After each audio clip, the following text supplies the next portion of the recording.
नमस्कार दोस्तों।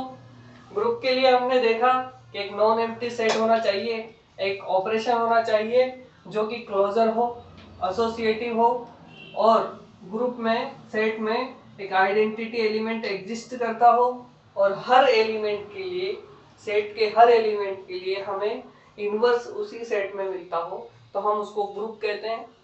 इसके आगे अगर ऑपरेशन कम्यूटेटिव प्रॉपर्टी फॉलो कर रही है तो उसको हम कम्यूटेटिव ग्रुप या आबेलियन ग्रुप कहेंगे, और अगर वो कम्यूटेटिव प्रॉपर्टी फॉलो नहीं करती है तो उसको नॉन कम्यूटेटिव या नॉन आबेलियन ग्रुप कहेंगे। तो पहले हमने कुछ एग्जांपल्स देखे थे जो कि सारे आबेलियन ग्रुप के थे। आज हम कुछ दूसरे एग्जांपल देखते हैं। तो सबसे पहले हम सेट लेते हैं एक जी, जिसमें हम 2x2 की मैट्रिसेस लेते हैं। मैट्रिसेस की जो एंट्रीज है वो सारी क्या है, रियल नंबर है, यानी कि ये एंट्रीज जो है वो रियल नंबर है। और मैट्रिक्स का पहले भी हमने सेट लिया था, उसके लिए हमने ऑपरेशन ली थी मैट्रिक्स एडिशन की, जो कि आबेलियन ग्रुप बना था। आज हम ऑपरेशन ले रहे हैं मैट्रिक्स मल्टीप्लिकेशन की। तो हम देखेंगे कि क्या इसके लिए ग्रुप बनेगा या नहीं बनेगा। तो सबसे पहले हमें ऑपरेशन क्लोजर होना चाहिए। अगर हम दो मैट्रिसेस लें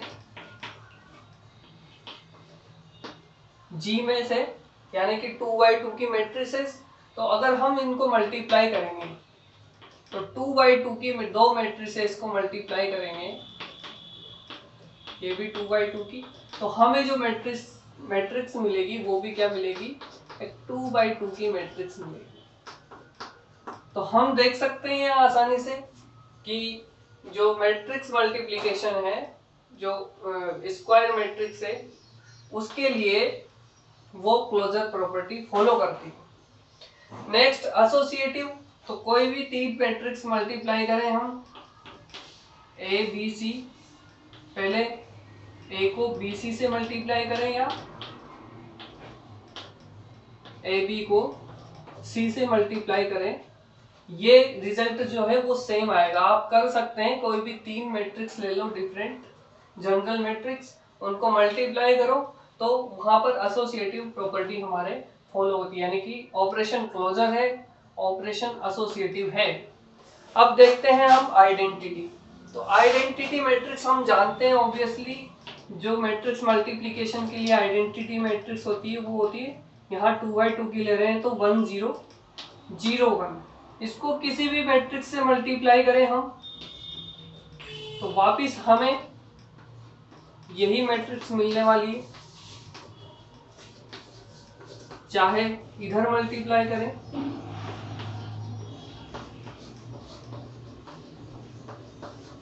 तब भी हमें वापिस वही एलिमेंट मिलेगा।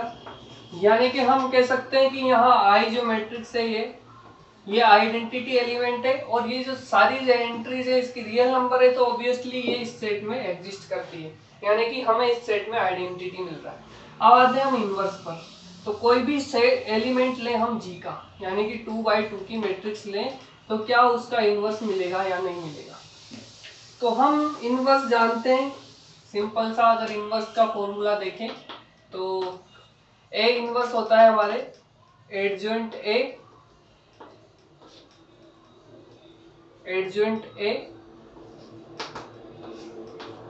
अपॉन डिटर्मिनेंट, एडजॉइंट ए का ट्रांसपोज अपॉन डिटर्मिनेंट ए। तो हम यहाँ इनवर्स फाइंड कर सकते हैं किसी भी मैट्रिक्स का, परंतु अगर मैट्रिक्स की डिटर्मिनेंट जीरो है, अगर क्या है, मैट्रिक्स की डिटर्मिनेंट जीरो है तो उसका इनवर्स एग्जिस्ट नहीं करेगा। इनवर्स एग्जिस्ट नहीं करेगा तो हमारे ग्रुप नहीं बन सकता। तो हम क्या करें, इस सेट में वही मैट्रिसेस लें जिनका इनवर्स एग्जिस्ट करता हो। तो हम लें यहाँ पर जो मैट्रिक्स लें तो इसका जो डिटर्मिनेंट क्या होनी चाहिए, नॉन जीरो होना चाहिए, तभी उसका इनवर्स मिलेगा। अगर डिटर्मिनेंट नॉन जीरो है तो इनवर्स हमें आसानी से मिल जाएगा। तो इसका जो डिटर्मिनेंट है वो AD माइनस BC आएगा, वो क्या होना चाहिए, नॉन जीरो। इस सेट में हम एक कंडीशन और ऐड कर देते हैं कि AD माइनस BC या डिटर्मिनेंट जो है, इसकी डिटर्मिनेंट वो क्या हो, नॉन जीरो हो। तो अब हम देख सकते हैं कि हर मैट्रिक्स जो है वो उसका डिटरमिनेंट जो है वो नॉन जीरो है, तो उसका इनवर्स आसानी से हम फाइंड कर सकते हैं, यानी कि इस सेट के हर मैट्रिक्स का इनवर्स हमें इस सेट में मिल जाएगा। इनवर्स होगा वो भी 2x2 की मैट्रिक्स होगी, तो हम कह सकते हैं कि इस सेट में इनवर्स भी हमें मिल रहा है, यानी कि ये हमारे ग्रुप बन रहा है।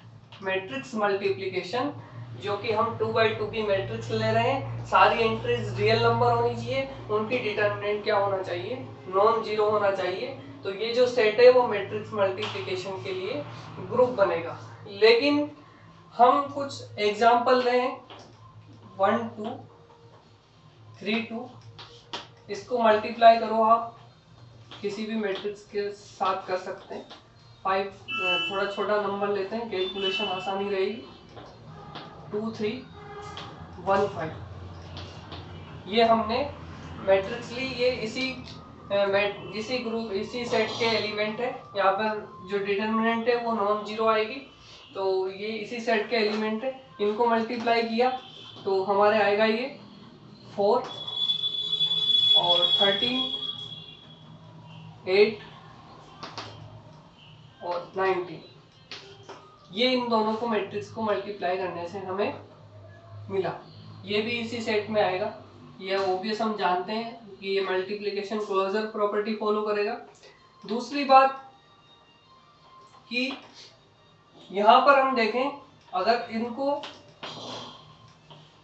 रिवर्स ऑर्डर में मल्टीप्लाई करते हैं तो क्या होता है, तो आप देख सकते हो यहां पर हमें मिलेगा 8 10 16 एंड 12, जो कि इसके इक्वल नहीं है। यानी कि अगर इसको A माने, इसको B माने, तो जो AB है वो BA के इक्वल बिल्कुल नहीं है।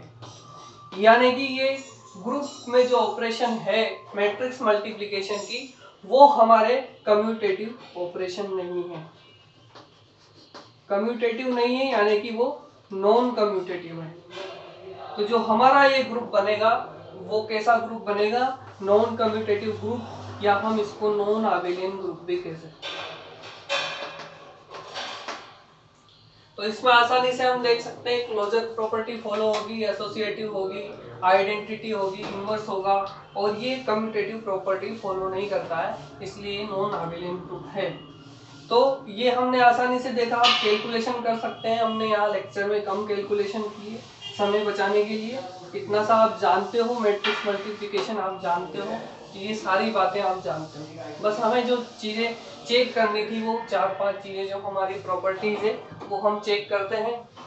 अब हम इसको एक नाम देते हैं जनरल लीनियर ग्रुप। इस ग्रुप को हम क्या कहते हैं, जनरल लीनियर ग्रुप। जो मैट्रिक्स मल्टीप्लिकेशन का ग्रुप है वो एक जनरल लीनियर ग्रुप होता है। ये सेट की कंडीशन होना चाहिए, और यहाँ इसको हम लिखते हैं GLNR। यहाँ इस GL को जनरल लीनियर से लेते हैं। ये n जो है वो मैट्रिक्स का ऑर्डर है, स्क्वायर मैट्रिक्स का, तो यहाँ पर हम 2x2 की ले रहे हैं तो इसको हम 2 लिख सकते हैं। और ये जो R है वो हमारा फील्ड है, यानी कि जो एंट्रीज है वो हम रियल नंबर से ले रहे हैं। तो इस ग्रुप को हम GL2R या जनरल लीनियर ग्रुप 2 ऑर्डर का बोलेंगे। अगर हम n क्रॉस n की मैट्रिक्स ले लेते हैं, उसमें भी अगर यही कंडीशन लगाते हैं, determinant not equal to zero, यानी कि नॉन जीरो डिटरमिनेंट, तो वो भी एक ग्रुप बनेगा। उसको भी हम जनरल लीनियर ग्रुप बोलेंगे। वो n ऑर्डर का होगा। n कितना भी हो सकता है, फाइनाइट, कितने भी ऑर्डर की हम मैट्रिसेस ले सकते हैं। अब आगे चलते हैं, इसी ग्रुप में, इसी सेट में हम कुछ ऐड कर देते हैं। मैट्रिक्स की जो डिटरमिनेंट है वो नॉन जीरो तो होगी, पर उसको हम ले लेते हैं इक्वल टू 1। इक्वल टू 1 लेने से अब हम चेक करें कि क्या एक ग्रुप बनेगा या नहीं बनेगा। तो हम देखें, दो मैट्रिक्स लें। तो सबसे पहले मैट्रिक्स मल्टीप्लिकेशन क्लोजर देखना है। तो A और B जो है वो इस सेट के एलिमेंट हैं, यानी कि A की डिटरमिनेंट 1 है, बी की डिटरमिनेंट भी 1 है। अब हमें ये देखना है कि जो ए बी मल्टीप्लाई करने से जो मैट्रिक्स मिलेगी क्या वो भी इसी सेट में मिलेगी। तो ऑब्वियस है कि ये 2/2 की तो मिलेगी ही सही, बस हमें ये कंडीशन चेक करनी है कि इनकी डिटरमिनेंट भी क्या होना चाहिए, 1 होना चाहिए। तो इस मैट्रिक्स की डिटरमिनेंट अगर हम चेक करें तो डिटरमिनेंट की डेफिनेशन या प्रॉपर्टी से हम कह सकते हैं कि determinant of A B equal to determinant of A into determinant of B. अब हम जानते हैं कि इन दोनों की डिटरमिनेंट 1 है, तो इन 1 का मल्टीप्लिकेशन 1 से 1 आएगा, यानी कि इस मैट्रिक्स का डिटरमिनेंट भी क्या आ रहा है, 1 आ रहा है। यानी कि कोई भी दो मैट्रिक्स लो जो जी में है उनका मल्टीप्लिकेशन भी क्या आ जाएगा, जी में आ जाएगा। यानी कि हमारे ये सेट, ये ऑपरेशन जो है वो बाइनरी ऑपरेशन है, क्लोजर प्रॉपर्टी फॉलो कर रही है। नेक्स्ट हम देखें एसोसिएटिव। तो मैट्रिक्स मल्टीप्लिकेशन एसोसिएटिव होता है, वो हमेशा होता है, किसी भी सेट में होगा, पर स्क्वायर मैट्रिक्स होना चाहिए। तो यहाँ हम देख सकते हैं, कह सकते हैं आसानी से कि जो मैट्रिक्स मल्टीप्लिकेशन है वो एसोसिएटिव होगा। वो कोई सा भी सेट लीजिए आप, उसके लिए एसोसिएटिव होगा। जो स्क्वायर मैट्रिक्स का मल्टीप्लिकेशन है वो हमेशा एसोसिएटिव होता है। आइडेंटिटी, यहाँ भी आइडेंटिटी हम 1 0 0 1 ले सकते हैं क्योंकि वो इस कंडीशन को सेटिस्फाई कर रहा है। इसकी डिटरमिनेंट जो है वो 1 आएगी, ऑब्वियस है। तो इसकी डिटरमिनेंट 1 है, यानी कि आइडेंटिटी इसी सेट में है, तो आइडेंटिटी की हमारे यहाँ प्रॉब्लम नहीं है। अब बात करते हैं इनवर्स। तो पिछले एग्जांपल में हमने देखा कि नॉन जीरो डिटरमिनेंट है तो इनवर्स एग्जिस्ट होगा ही होगा, बस हमें ये देखना है कि वो इस सेट में होगा या नहीं होगा। तो इनवर्स तो होगा लेकिन वो इस सेट में होगा नहीं होगा। तो अगर ए कोई एलिमेंट लें जी का, तो जी में होने की वजह से वो क्या होगा, उसकी डिटरमिनेंट क्या होगी, 1 होगी। अब उसका इनवर्स तो निकलेगा और इस सेट में होगा नहीं होगा, तो हम ए इनवर्स का डिटरमिनेंट निकाल के देखें। तो हम जानते हैं कि determinant of A inverse equal to 1 upon determinant of A. तो ये भी हमारे क्या आएगा, 1/1 इक्वल टू 1। यानी कि इनवर्स का डिटरमिनेंट है वो भी क्या आ रहा है, 1 आ रहा है, यानी कि ए इनवर्स भी इसी सेट में एग्जिस्ट करेगा। तो हम यहाँ पर कह सकते हैं हमारे इनवर्स भी एग्जिस्ट कर रहा है, तो ये ग्रुप बनेगा। ये सेट जो है वो मैट्रिक्स मल्टीप्लिकेशन के लिए ग्रुप बनेगा। और मैट्रिक्स मल्टीप्लिकेशन हमेशा नॉन कम्यूटेटिव होता है, यानी कि ये इक्वल कभी नहीं होता है, मतलब हर एलिमेंट के लिए ऐसा नहीं हो सकता। तो हम इस ग्रुप, ये भी हमारे क्या होगा, नॉन कम्यूटेटिव या नॉन आबेलियन ग्रुप बनेगा। ये नॉन आबेलियन ग्रुप है और इसको हम बोलते हैं, पहले वाले ग्रुप को हमने बोला था जनरल लीनियर ग्रुप और इसको हम बोलते हैं special linear group. Special linear group, यहाँ पे हमने एक कंडीशन दे रखी है, डिटरमिनेंट 1 होगी, तो हम इसको स्पेशल लीनियर ग्रुप बोलेंगे।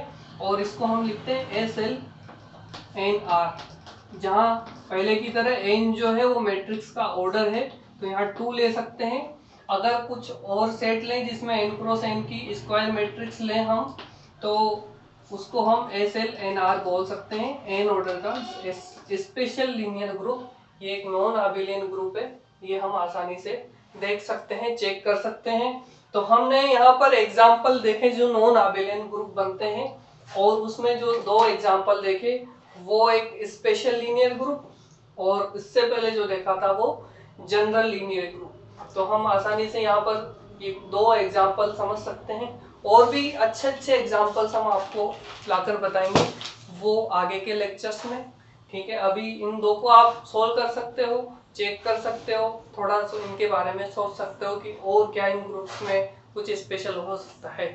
धन्यवाद।